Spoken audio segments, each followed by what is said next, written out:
Hey everyone, thanks for listening to the Grow Your Life podcast.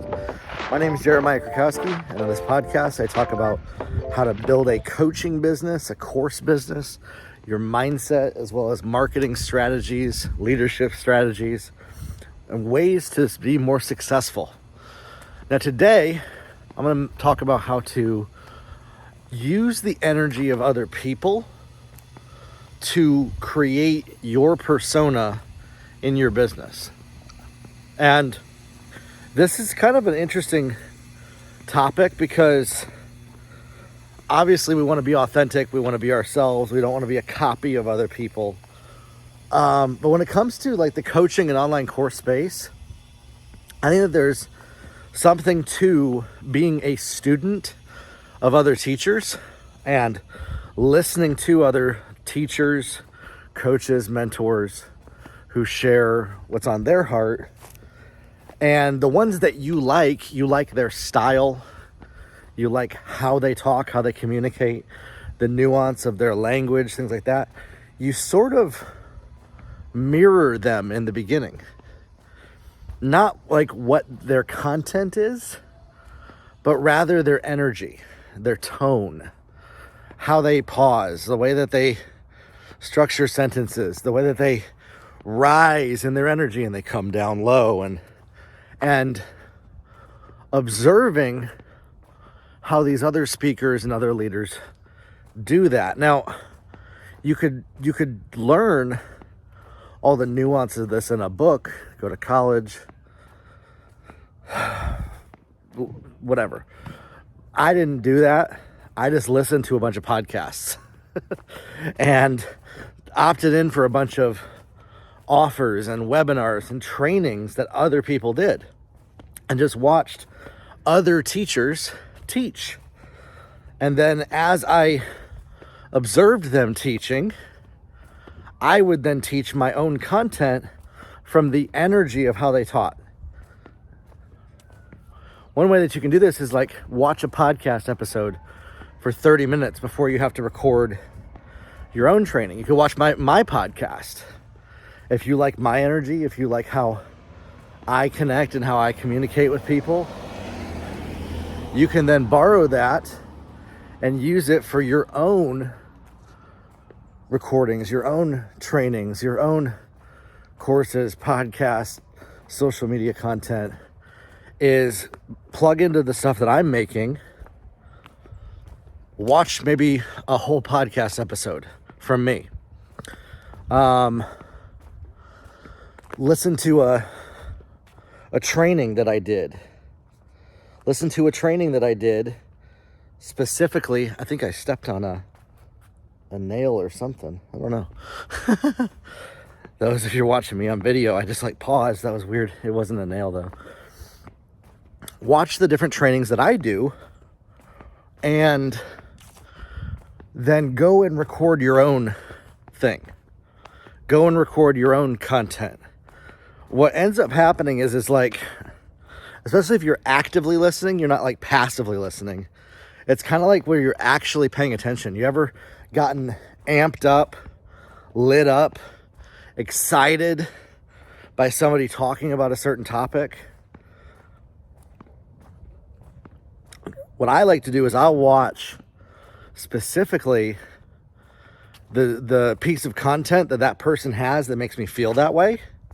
And then I will immediately go out and make my content. A lot of our clients in our Client Growth Accelerator say that after the weekly training that we do, that they go and they record their ads or they record their trainings and things like that. Oftentimes I will record trainings and podcast episodes and pieces of content after my live coaching call with my coaching clients as well, because I'm in that mindset. I'm in that mind state of where I was with the people that have actually hired me to work with me. And this is a piece of content that I was talking to our group about today, was that if you don't feel confident in your own skin making content, you're like, I don't know if I sound good enough, I don't know if I look good enough, things like that. First off, let me say this: how you look has no impact in how far you go out there. Make yourself feel your best. That's the most important thing. When you show up in a way where you feel your best. But don't filter it through expecting judgment from other people that they're not going to accept you, not going to like you, not going to want to listen to you. So that's one of the first things is we have to start by accepting ourselves. We have to start by accepting that we are worthy, worth people listening to, worth people giving their time to listen to us, and that other people will love to listen to us. Not, I hope that people will listen to me. Not, I hope I'm good enough. But actually believing and declaring that you're amazing. And that anybody who doesn't want to listen to you, well, they're just missing out. And actually holding on to that belief. Listen, I get that your life may be telling you something else. That your life experience may be telling you that you're not good enough. That you haven't reached enough level to be able to do this. It's completely up here. It's completely in how we think about ourselves. And it has nothing to do with reality of how much we performed, how much we've done, what we've accomplished. It's 100% up here. Now, by accomplishing things, it does elevate your level of confidence and you become more unshakable. But that level of confidence comes in before the result comes in. And so what you need to do is you need to cultivate in yourself showing up at the highest state when you go out and create your Facebook ads, when you go out there and do your live sales presentations, when you do your courses, when you do your training, when you make your podcast, when you make content. Also, the more often you actually record content of yourself, the more often you show up to connect and communicate and talk to an audience, whether it be pre-recorded or live, the more often you do this, the more comfortable you're going to get at it, and the better you're going to get at it as well. If you're somebody who doesn't feel confident at doing this type of stuff, the more you do it while you don't feel confident, the more that you show up, even though you don't think you're good enough, you will get better at it. Whatever that thing is that you're trying to get better at. And what I would recommend that you do is not just a bunch of social content, not just a bunch of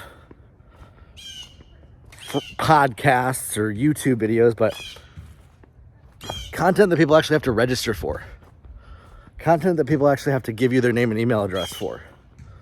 Live events, a free training, some kind of a training where people are going to sign up to listen to you.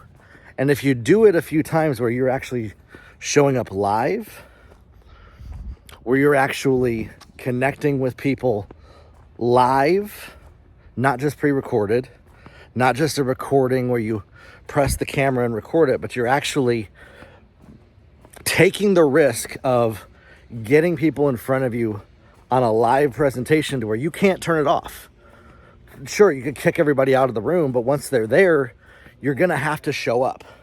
You're going to have to connect. You're going to have to communicate. And that might be the scariest thing in the world, but you need to put yourself into situations where you do what terrifies you, where you take that terrifying action to grow in that confidence. And so then for you to grow in that confidence, it starts by you mirroring somebody else. It starts by you finding your own favorite teacher, favorite speaker, favorite podcaster that you can mirror and sort of imagine yourself of like, what would they do if they were me in this situation? How would they connect? How would they communicate? How would they show up? And so then by doing that, you're able to show up in your highest level of power. You're not trying to show up as them like you're not trying to be them and do what they do, but rather answering, if I was them and they were trying to do what I'm trying to do, how would they do it? I'm going to say that again. You're not trying to be this other person and do what they're doing and say word for word what they say. That's called plagiarism. You're saying, okay, if this person was doing what I'm doing, how would they show up? How would they communicate? How would they connect? Some guys that I always think about, Ed Milet, Brad Lee, Andy Frisella, these different podcasters that I listened to initially when I started my podcast, that really I have been inspired by them. I've been inspired by their message. I've been inspired by how they talk, by how they communicate. And so then when I show up, I always say, how would they show up in this situation if I'm feeling a lack of confidence, if I'm not feeling like I'm connected to how I really want to show up and present myself to the world? Okay?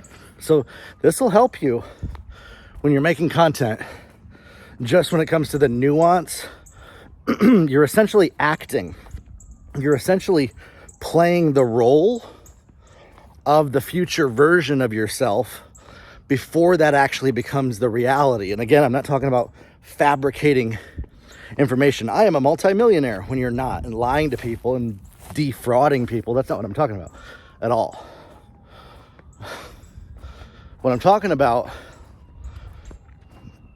is you showing up boldly, courageously, where you're at right now, having gratitude for where you're at.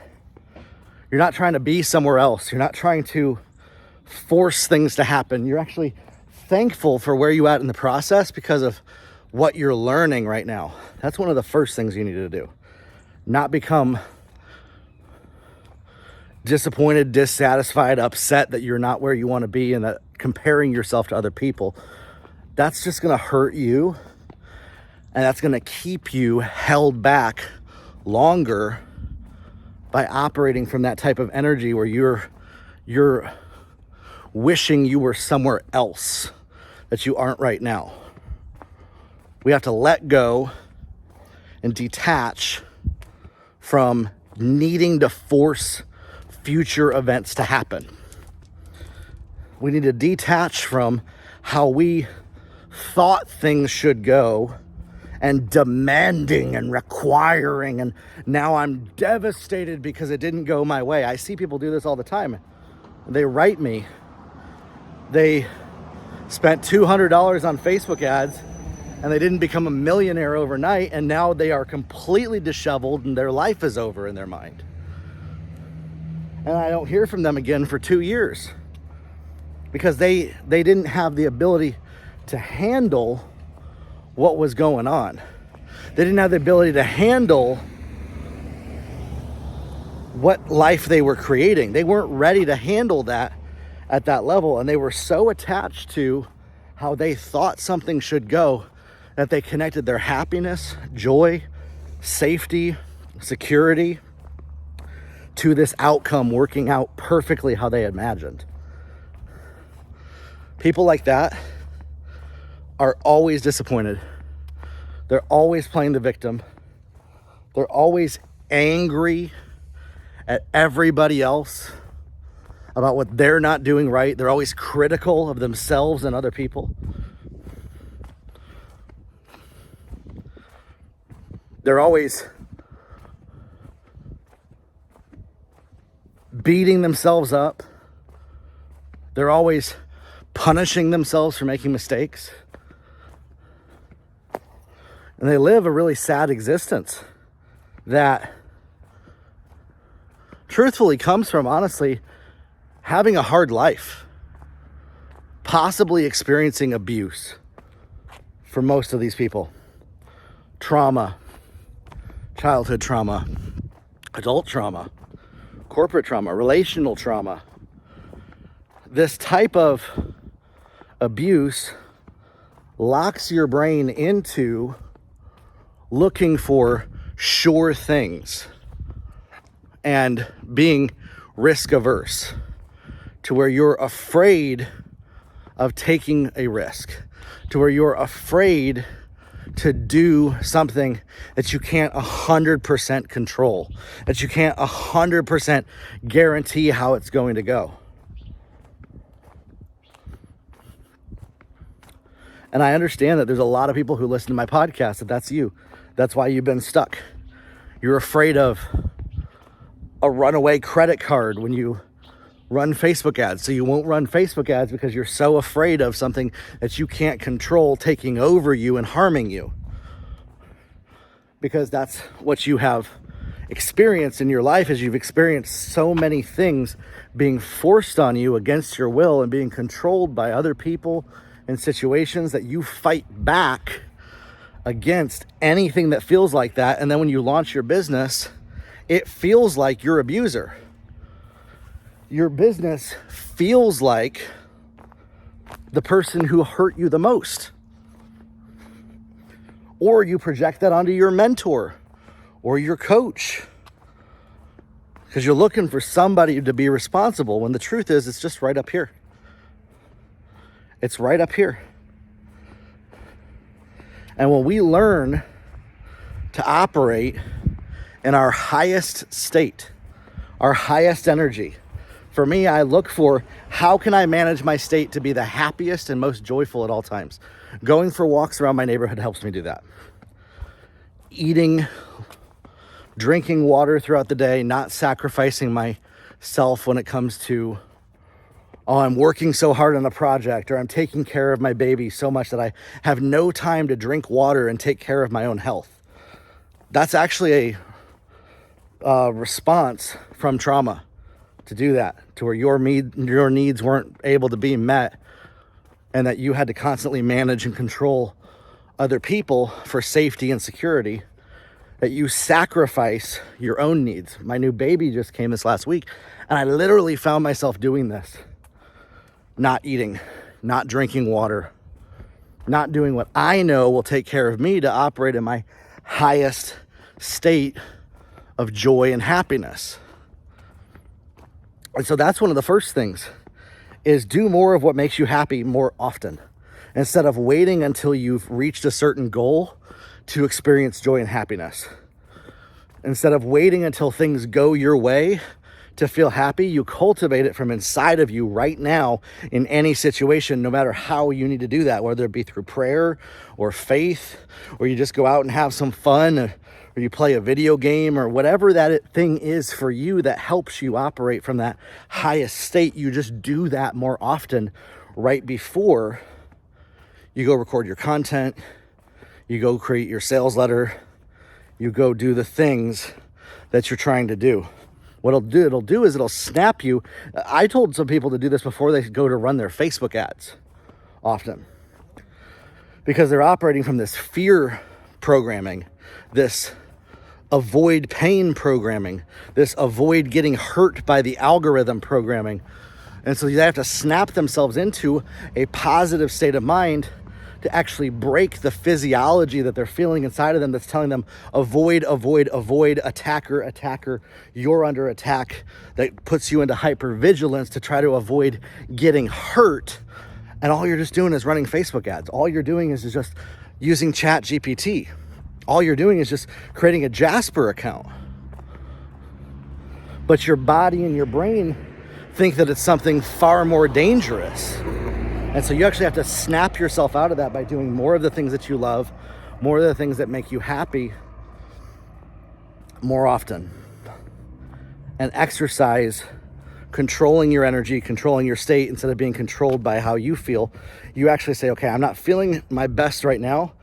I want to shift into the state of mind that I can operate out of my best, that I want to shift out of feeling this lack of confidence. And I want to, and maybe just for 30 minutes or 45 minutes, let's say you have a sales presentation that you need to do. You want to shift into this confident state of mind for about 45 minutes to do that sales presentation, where you might normally have been timid. You might normally have been afraid, but you find, okay, I can find a window or a pocket of time to shift into this state of mind.